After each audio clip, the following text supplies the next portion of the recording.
Être triste, c'est profondément humain. Puis on passe tous et toutes à travers des phases de grande tristesse.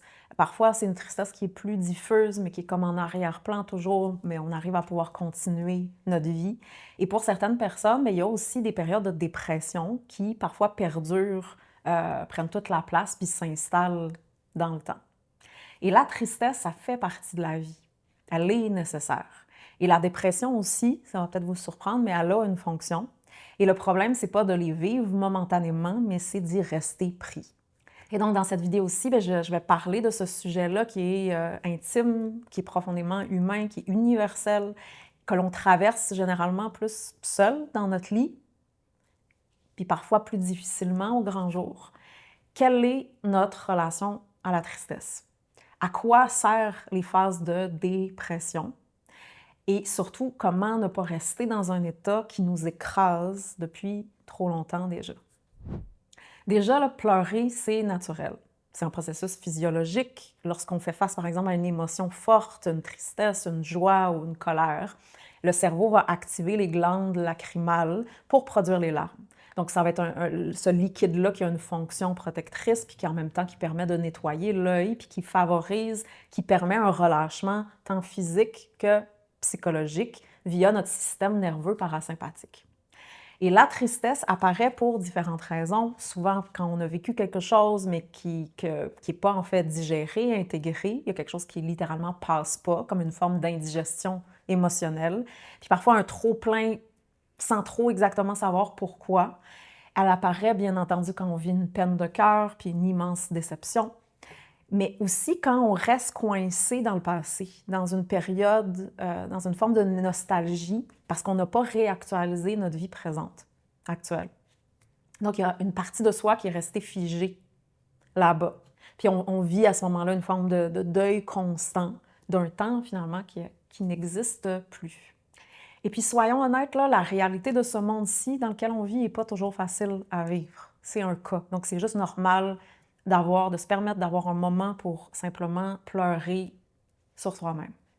Et les phases de dépression sont aussi naturelles. On ne peut pas toujours être sur le même rythme. Là. Je sais que c'est ça qu'on voudrait, là, high, go, go, go, mais il arrive un moment où on a besoin de décompresser la pression interne. Donc, la dépression, ça le dit dans le mot. Et donc, c'est une forme de relâchement. Et à ce moment-là, c'est normal que tout ce qui était enfoui en dessous va remonter à la surface pour être entendu. Puis surtout si, après, si on s'est donné vraiment beaucoup, puis que si on ne s'est pas nécessairement écouté.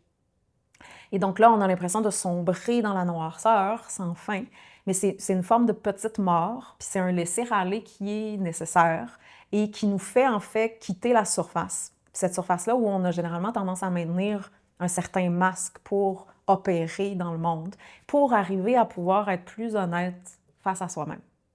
Donc, se permettre d'aller plus profondément en soi, puis de toucher une sensibilité, puis une vérité, ressentir des sensations qui sont moins agréables, qui sont plus vulnérables, qui sont aussi plus difficiles à regarder, puis à faire face. Mais c'est une phase qui est nécessaire pour justement entendre une voix plus profonde à l'intérieur de soi, souvent qui peut être oubliée, ou une partie de soi qu'on a pu laisser de tomber. On a besoin à ce moment-là de se permettre de s'écrouler un moment, puis de se réaccorder, puis à ce moment-là d'intégrer qu'est-ce qui n'a pas eu la chance d'être intégré, pour ensuite revenir les deux pieds sur terre, plus forte, plus claire, plus solide. Mais comme on aimerait généralement rester sur le même rythme, un rythme constant, puis que notre société ne respecte aucunement ces cycles-là et les comprend pas, on ne sait pas généralement comment accueillir ces périodes-là. Puis souvent, la réalité, c'est qu'on n'a pas nécessairement l'espace. Et lorsqu'elles ne sont pas vécues, et ça là, depuis longtemps, là, puis elles ne sont pas entendues, c'est là qu'elles deviennent permanentes, quand il y a trop en fait qui est accumulé. Et dans un monde qui est totalement à l'envers, où nos vies sont souvent profondément désalignées, mais il est juste normal d'être déprimé. C'est sain en fait. C'est un signal, c'est un signe, puis c'est le fait qu'on entend, qu'on ressent qu'il y a quelque chose qui n'est pas juste, qui cloche. Et on a vraiment tendance à juger cet état-là, puis ou à essayer de le faire taire rapidement parce que c'est pas bien vu, parce qu'on devrait bien aller, être heureux, et ainsi de suite, pour donc revenir à la surface, là où tout va bien. Et tant de gens prennent des antidépresseurs, c'est pas une exception. C'est vraiment beaucoup de gens et ce n'est pas par hasard. Et on n'en parle pas très peu de cette réalité-là. Et si je suis déprimée, c'est qu'il y a une raison. C'est pas une erreur. Ça indique en fait qu'il y a souvent il y a un besoin immense de faire le ménage et un ménage ou une réalité que souvent on ne veut pas voir ou qu'on ne veut pas faire. Puis c'est là que ça va nous écraser. Et la tristesse peut parfois prendre toute la place en soi puis dans notre vie parce qu'il y a un refus profond en fait de la réalité, de la manière de comment les choses fonctionnent réellement. Parce que c'est pas du tout ce qu'on nous a vendu. Partout. L'illusion qu'on nous a présentée, au contraire. Et donc, il manque à ce moment-là une conscience plus grande pour comprendre même pourquoi les choses sont comme elles sont. Et sans conscience, ça ne fait absolument aucun sens. Et sans sens, c'est juste normal d'être déprimé. C'est la cause première, en fait, de dépression, c'est un manque de sens. Et on devient triste parce que la vie n'est pas comme on croyait qu'elle était, selon le conditionnement qu'on a entretenu, comme on voudrait qu'elle soit. Et pour arriver même à faire un sens, je vais avoir besoin à ce moment-là d'aller plus profondément à l'intérieur de soi, de moi, puis de laisser aller ce que je croyais vrai jusqu'à présent pour aller toucher une vérité qui est plus profonde, qui va à ce moment-là apporter un sens. Donc, quand on est triste, bien, c'est souvent, on va être triste que le rêve auquel on s'est accroché pendant vraiment longtemps, puis qu'on a nourri, et souvent on a tout donné, right? Peu importe le rêve, parce que c'est différent pour chaque personne, bien qu'il y a des ressemblances, qui n'existent pas, puis que c'est faux.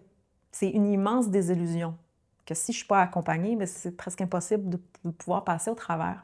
Et donc, parfois, on va s'accrocher là, à cette tristesse-là comme à une bouée de sauvetage, puis on va vivre ce deuil-là permanent, parce qu'à quelque part, c'est réconfortant. La tristesse, ça devient comme notre amie, en quelque sorte. C'est sécurisant, parce qu'elle me permet aussi de rester là, puis de rester donc victime de ma réalité, plutôt que de réellement faire face à cette réalité-là, puis l'apprivoiser et de recevoir l'aide dont j'ai besoin, ce dont j'ai réellement besoin, et faire le travail, parce que ça demande un travail pour que ça évolue vers ce qui nous fait, en fait, véritablement vibrer. Et pour que les choses changent, bien, il y a une acceptation lucide de la réalité qui est absolument nécessaire, essentielle. À ce moment-là, arrêter d'entretenir l'idée que c'est une erreur, puis que ça aurait dû être autrement, qui fait qu'on est en bataille constante contre la vie, et de là faire face à ce qui est. Et de là peut renaître un véritable élan de vie.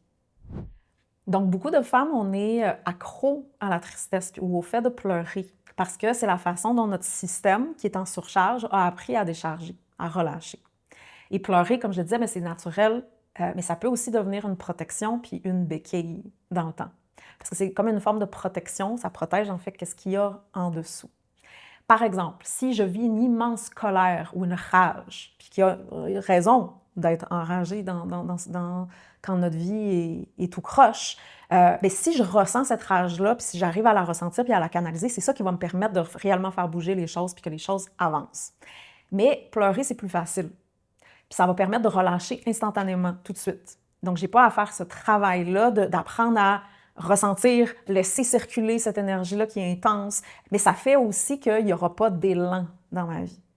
Et comme on n'a pas appris généralement à laisser circuler à l'intérieur de soi, là, quand ça commence à circuler un temps soit peu, ça va bloquer au niveau de notre poitrine. Généralement, ça va toucher un point particulièrement insensible, puis là, ça va toucher ce point comme un bouton, là, un point sensible, puis ça va faire en sorte que les larmes coulent, presque instantanément, comme une forme d'automatisme, pour tout de suite décharger et pas avoir à faire face à cette sensibilité-là qui a été touchée. Parce que c'est intense, bien entendu, de ressentir cette charge-là ou la rage qui est en dessous. Et c'est aussi, par contre, ce que j'ai besoin pour apprendre à gagner en résilience, puis arriver à contenir l'énergie, et non pas tout de suite la déverser, pour pouvoir la canaliser. Versus comme, c'est ça, relâcher cette énergie-là tout de suite. Et c'est exactement, en fait, la même chose face à notre énergie sexuelle et créatrice. On est habitué de la lâcher tout de suite. De relâcher tout de suite la pression, par exemple avec la masturbation, ou en s'y coupant, en s'y déconnectant, plutôt que d'apprendre à build up. Et quand ça se remet à circuler dans notre corps, puis que j'apprends pas tout de suite, que je vois mes fuites, puis que je me laisse pas, par exemple, aller tout de suite dans le pleur, si c'est ça votre habitude que vous avez développée, mais ça va pousser contre les tensions, ça va pousser contre les résistances, contre ce qui est dans le chemin. Et là, tout notre système va avoir besoin d'apprendre autre chose. Apprendre, par exemple, à respirer autrement, plus intensivement pour être capable de rester avec cette charge-là de vie. Et là, il y a tout un processus de guérison, de régénération qui s'enclenche. Et j'apprends littéralement à contenir dans mon corps cette charge de vie-là, puis la laisser circuler ensuite dans ma vie.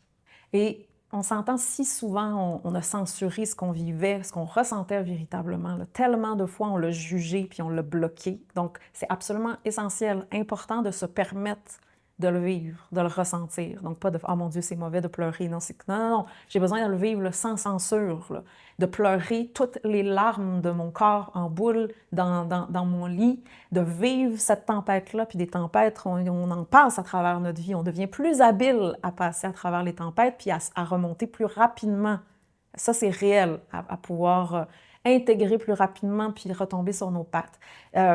Et donc, de plus en plus, il y a comme une confiance qui s'établit de me permettre de le vivre sans avoir peur que ça soit permanent. Parce que c'est souvent ça qu'on a peur quand on vit une tempête.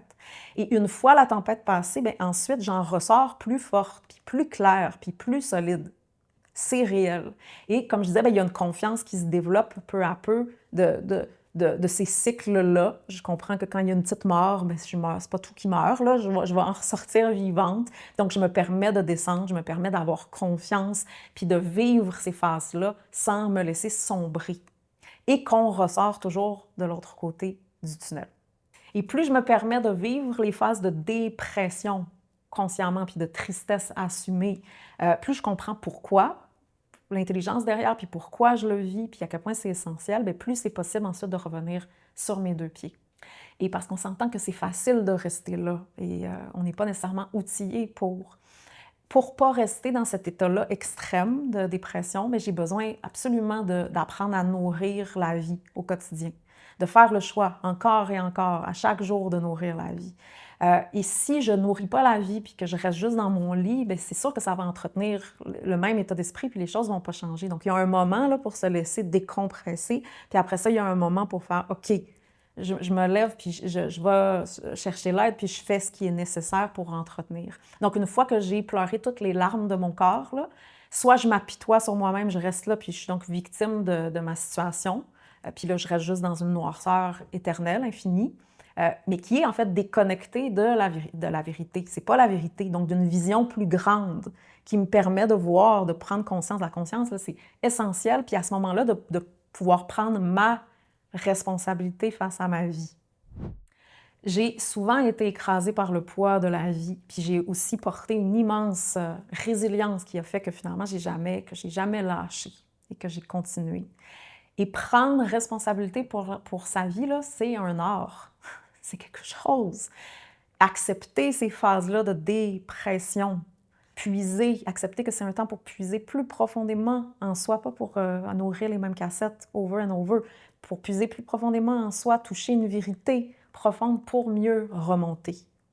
Et comme on n'a pas appris généralement à cultiver cet élan-là de vie à l'intérieur de soi, mais c'est juste normal et essentiel d'avoir besoin d'une aide externe. C'est nécessaire. Quelqu'un qui va comme réanimer, là, qui va nous aider à nourrir la vie. Et après, bien entendu, c'est à soi de le prendre ou pas. Parce que ça, comme vous le savez, on ne peut absolument pas aider quelqu'un qui ne veut pas s'aider. Ça, c'est impossible. Puis la réalité, c'est que la plupart, entendez-moi bien, la plupart des gens veulent rester dépressifs. Ça les arrange, bien que ça soit extrêmement inconfortable. Puis bien entendu, à quelque part en eux, ils voudraient que ça change, mais tu ne peux pas faire le choix de vivre pour quelqu'un d'autre, tant aussi longtemps qu'il n'y a pas ce déclic-là. Et après, c'est quelque chose que j'entretiens. Mais quand je souhaite donc vivre, ça s'apprend. Littéralement, ça s'apprend de se relever après être tombé. Ça s'apprend de nourrir la vie, comme ça s'apprend de nourrir la mort, puis ça s'entretient.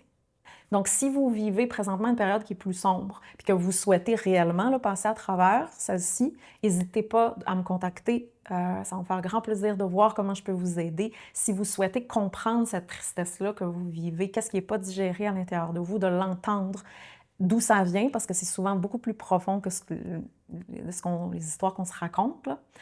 Et donc, plutôt que de vous battre contre elle, puis de croire que c'est une erreur, mais découvrir l'intelligence derrière et à la fois, puis ça c'est essentiel, apprendre à nourrir la vie. Puis à nourrir la vie, c'est pas externe, bien que aussi notre vie externe s'aligne, mais c'est interne. Et prendre conscience des états d'esprit que j'entretiens et où ils me mènent. Ça veut dire, c'est quoi les résultats? Et est-ce que ces résultats, c'est ce que je veux? Généralement, la réponse, c'est non. Pour ainsi pouvoir réellement avancer sur le chemin de la vie.